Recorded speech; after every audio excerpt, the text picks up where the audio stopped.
G'day race fans, off to another street circuit this week, this time in the form of the Singapore Grand Prix. Looking forward to it. It's another circuit that can bite you in the backside if you get things wrong. Can Max Verstappen make it 3 in a row? And can the McLaren boys, Oscar Piastri and Lando Norris, bounce back and take control again? Mick, looking forward to this week. A big one, night race, humidity, possible storms, a lot going on. Yeah, man. Hot, steamy, wet, and physical. Just the way we like it. No, man, it's shaping up to be a very interesting weekend, man. Like you said, I think, can the McLaren boys bounce back and take control of this championship? Or are Red Bull the real deal now with their new upgrades?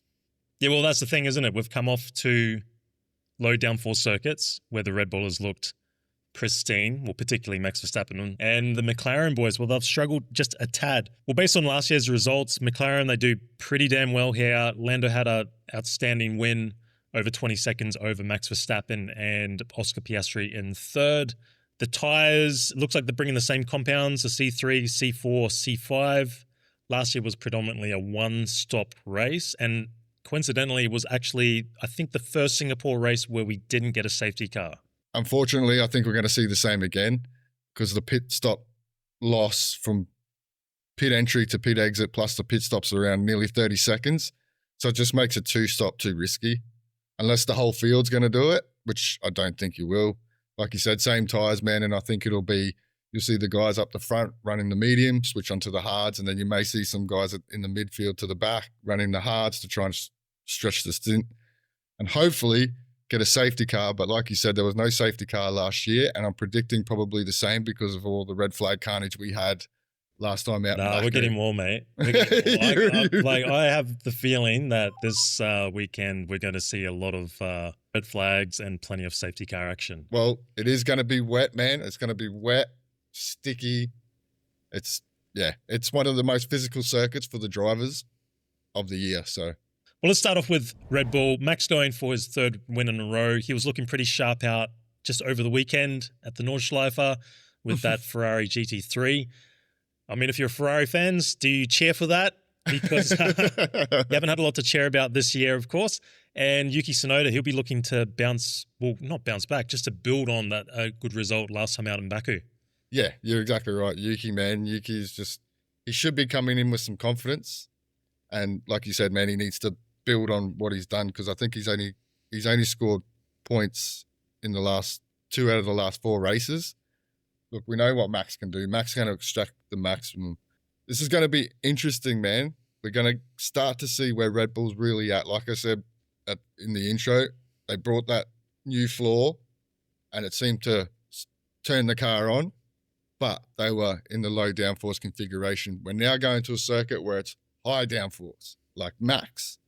So we're going to see if these upgrades have really, truly turned this car around. I'm not too sure. I still think the McLaren boys have the stronger car out of the two. And also, traditionally, this is a circuit that Red Bull struggle at. They're not really the best around here. It's going to be an interesting one for Red Bull. Yeah, the floor upgrade is going to be super interesting to see if they can definitely unlock that pace in the higher downforce car. But what I'm really interested in is Yuki Tsunoda. Good performance last time out. He needs to build on that and continue through the rest of the season if he wants to save himself in that Red Bull seat. What he did in Baku, that's the standard. That is what you need to achieve every single weekend. Now, rumors come out this week that he could possibly shift over to Aston Martin, and we've mentioned before with the Honda tie-up. But now because Dragovic has decided he's going to go full-time in Formula E, as he was Aston Martin's full-time reserve driver, he's going to Formula E now. So that opens up a reserve driver role. And if he doesn't start stringing these type of weekends that he had in Baku together, this could be the out that Red Bull are looking for to move him on. And then start moving the pieces of the puzzle, which we've discussed over and over and over again. Oh, man, there's plenty of pieces to the puzzle because if you believe in what Ralf Schumacher said over the weekend regarding that, Lawson is potentially out, Tsunoda's potentially out, and they're going to bring in Lindblad and Alex Dunn. Yeah, well, I mean, Ralph Schumacher, man, is The just keeping circus. himself in the headlines, right? I think a lot of people are It's- also forgetting the reserve driver role as well because, I mean, what is the update with Iwasa? Yeah, And we know his tie-up with Honda. And, we don't need to go into the Honda leaving Red Bull. We understand all that. So there is definitely still a reserve role seat as far as what I can see because I don't think Iwasa is locked in for even 2026, is he, with Red Bull? no. Now Dragovic is gone. There's the Honda tie-up, and we always said Yuki with Honda. Yeah. That's generally the tie-up. If he, like I said, if he can't get his shit together, Red Bull could really use that opportunity now to go, right, well, you go with Honda. Aston Martin need a reserve driver. Yeah. Off you go. And then you bring, like, obviously Iwasa, like you said, he could stay as their reserve driver. Then you bring Lindblad in or Alex Dunn, either one.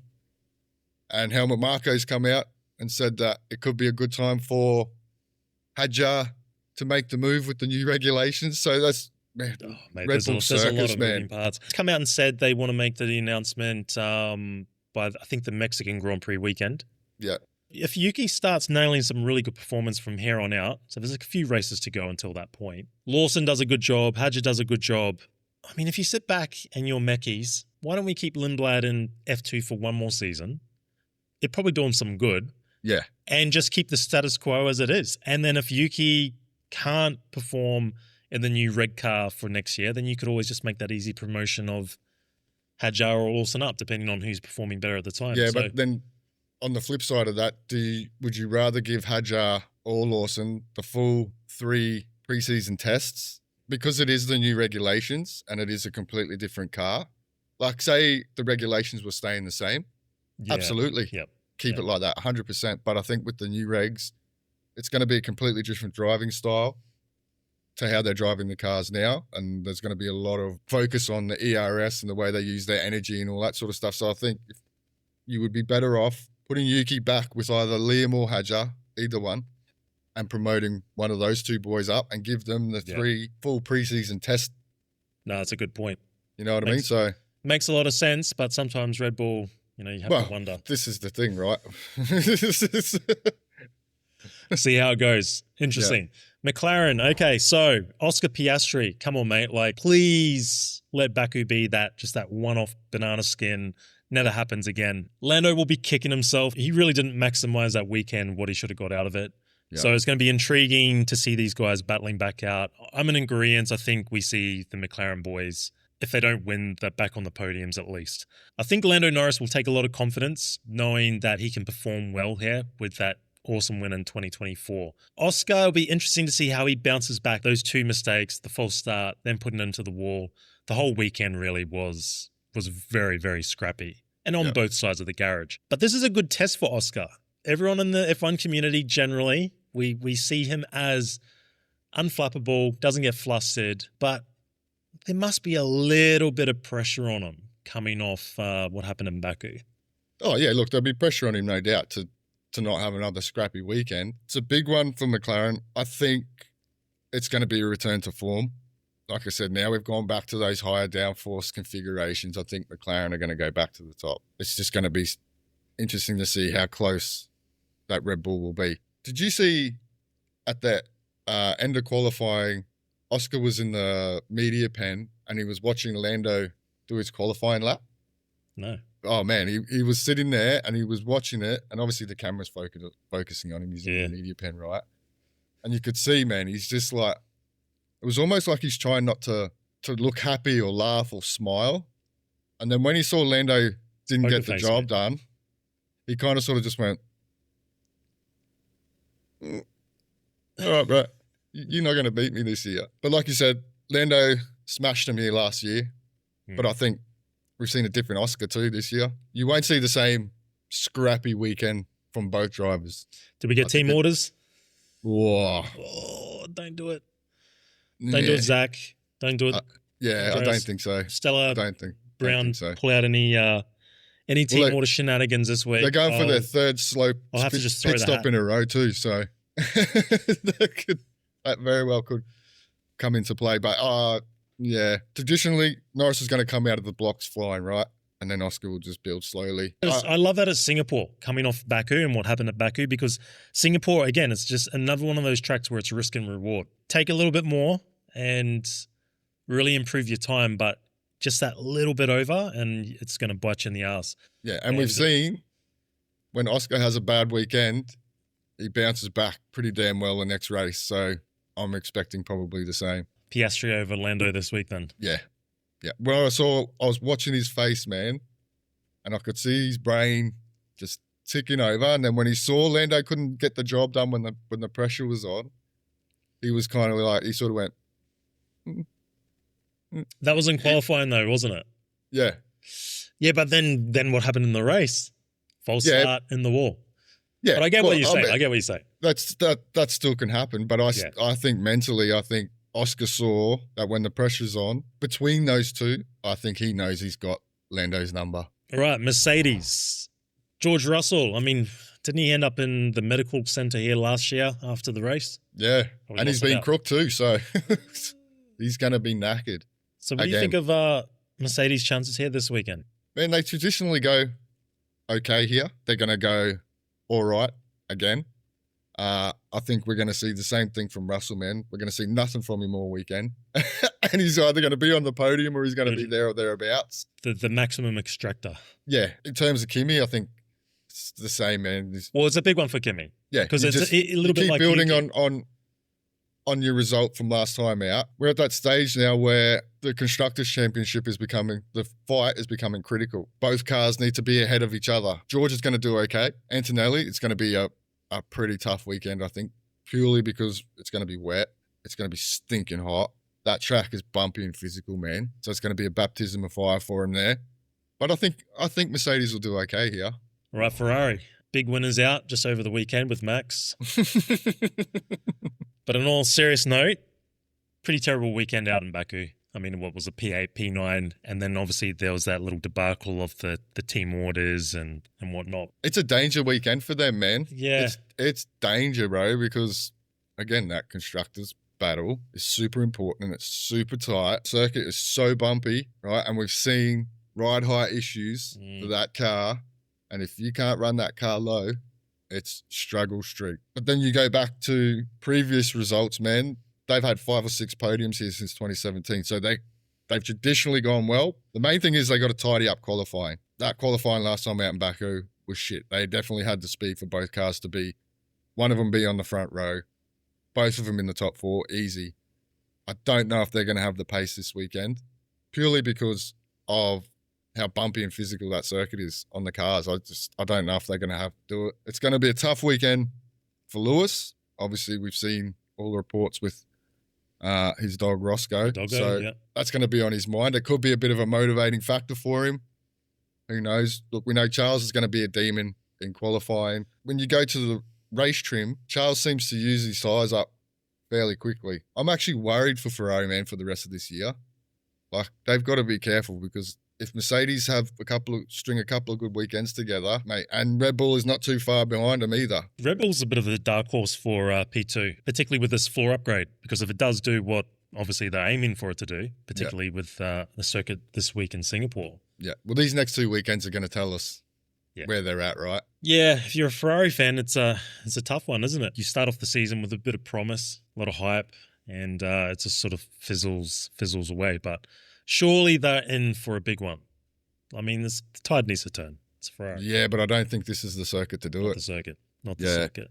I just, again, purely because of how bumpy it is, man, and the ride height issues that car's faced throughout the whole, even when they brought the rear suspension upgrades, the floor upgrades, everything, they still have this ride height issue where you can't get that car low enough. It doesn't get in that window. The thing's terrible. Williams. On the podium last time out with Carlos. Albon will be looking to turn things around. What do you think with Williams' chances? Because earlier in the season they had the problems, they had some cooling issue problems, but you'd think they would have got on top of that. You know, you assume they're not going to have those same problems here this week.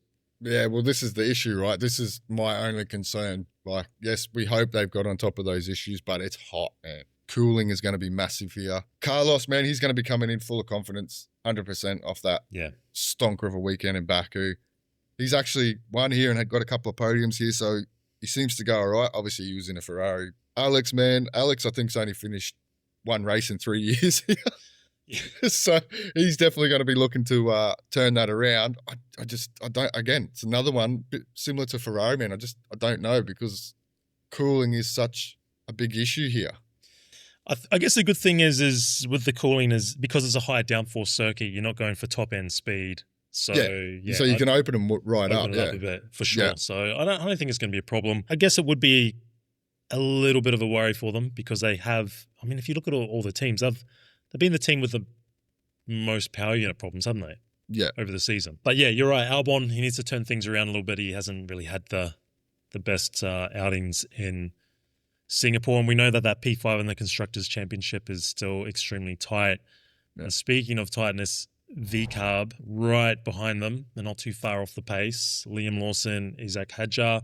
Happy birthday, Isaac, 21 years old. Doing a lot more with your life than I think what we're doing as 21-year-olds.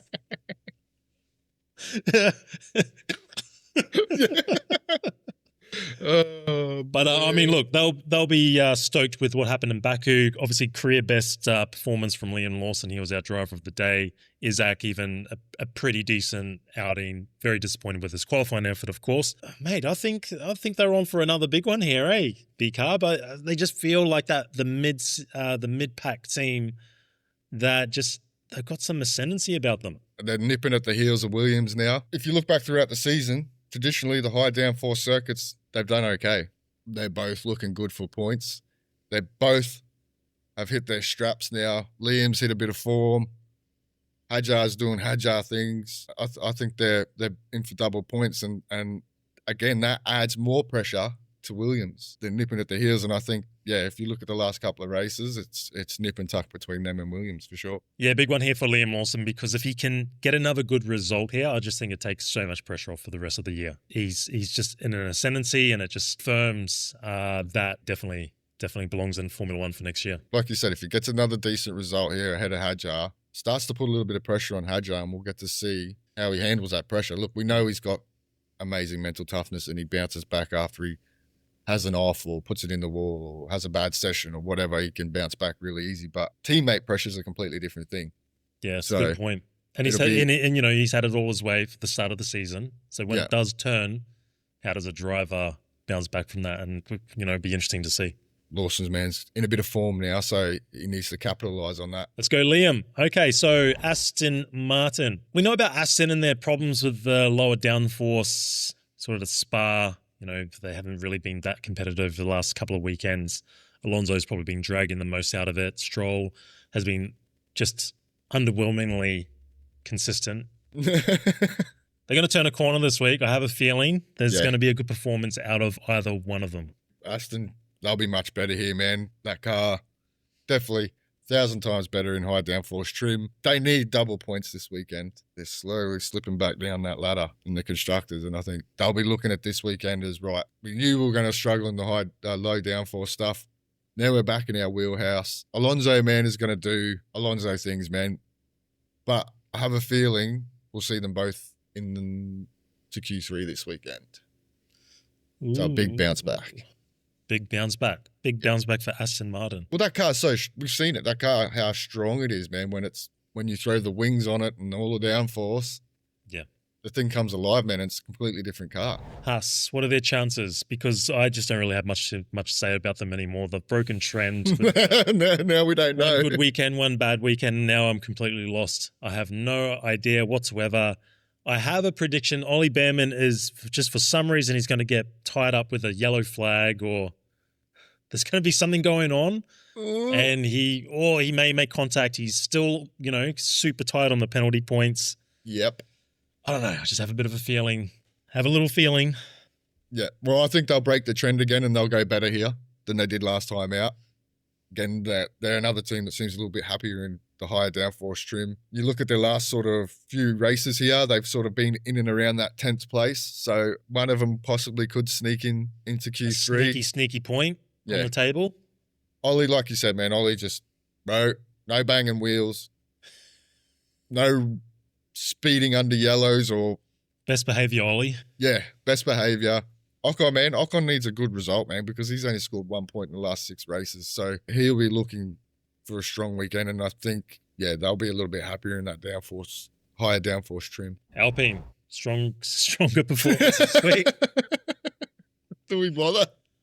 Franco Colapinto still, under immense amounts of pressure. And again, like we just said, Singapore is one of those tracks you can find a wall pretty easy. He has a tendency to be finding walls. He found a wall last time out in Baku as well. He needs a huge one because it's just like he just hasn't been able to string back-to-back. So this may be a bit of a turning point race for Franco. Like if he nails it here, I think he'll be fine. But if he gets it wrong, I don't know. I think Briatore his patience will be at the limit. Well, we don't know. 1 minute, Briatore hates him. Briatore loves him. Briatore hates him. Like we said, we haven't heard much this week from Briatore. So if you're right, if he has another shock or he puts it in the wall.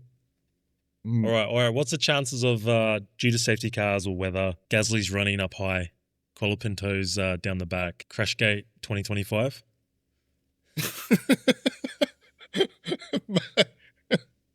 Gonna have to throw another few teams into that Crashgate. Look, if you look at Gasly's done relatively okay around here, man. He's been in the points here a few times. So for whatever reason, he likes the track. Mixed conditions certainly, I think, puts him in the picture. Colapinto, man, we're at that stage, like we said 2 races ago. Like he's done okay since coming back from the break. So he needs to continue either out-qualify or out-race his teammate. Yeah, pretty simple. That's his job, man. There's keep it clean, keep it out of the wall. Yeah, take the mixed conditions out. They'll be bottom dwellers. Throw the mixed conditions in. I think with Gasly, definitely could be in with a shout with points. But I'm not expecting them to be in the points. They need weather, luck. Yeah, perfect. I'm not expecting them to be in the points. And on to the final team. I don't even want to make them the final team. I don't know why we did this time. I just completely forgot about them. Stake, Sauber, Bortoleto, Hulkenberg. Pressure's on Hulkenberg. He needs to start, turn his form around. Yeah, that starts on Saturday. We made a bit of a joke that he hit his Everest with the podium in Silverstone, and he's basically gone into Kimi Räikkönen mode, collecting the paycheck. But yeah, it's a Saturday, it's qualifying, he just has not nailed. Bortoleto, keep going strength to strength. Not the greatest race out last time out, but I think that was probably the maximum the car was able to achieve, really. Yeah. What do you think? Higher trim? Yeah, I reckon they'll go all right here, man. Yeah. Again, like they're a team, let's call them a midfield team, that they've shown pretty decent versatility, man, over a whole bunch of different races now. Low downforce, high downforce, medium downforce. If they can nail qualifying, they'll go all right. Especially Hulk. Hulk qualifying, man, has been his Achilles heel. So yeah, if he can tidy that up, I have no doubt, man, both of them definitely in Q2, possibility Q3. And then you throw the mixed conditions in.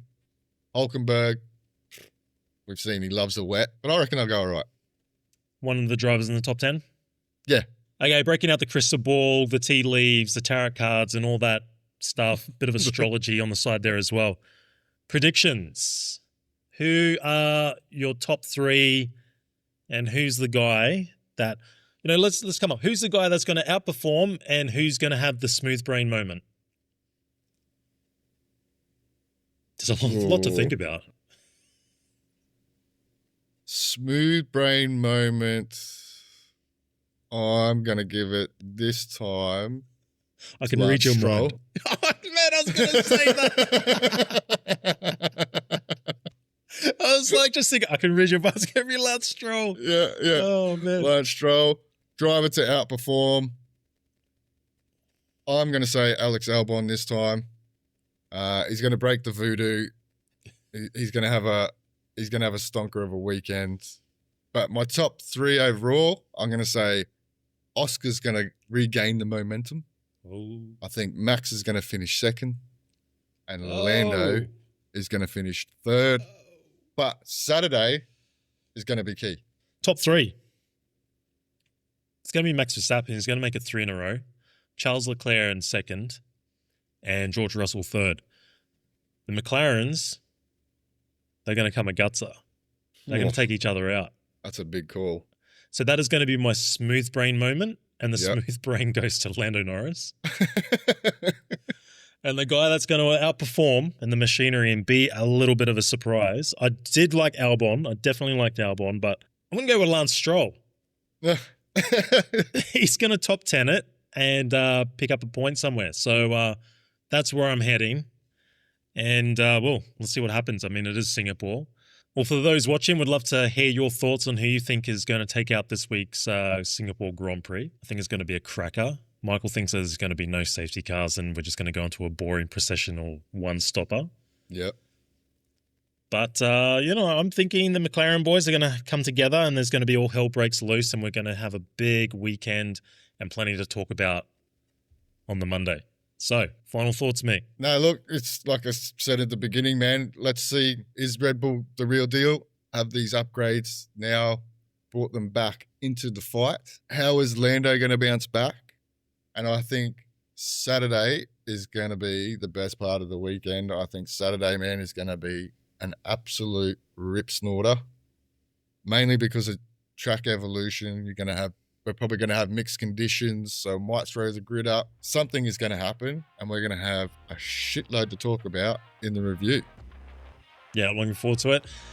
And if you like the content, like and subscribe. And if you don't, your favorite driver is never going to win a world championship. We'll catch you on the next one. Have a good one. Laters.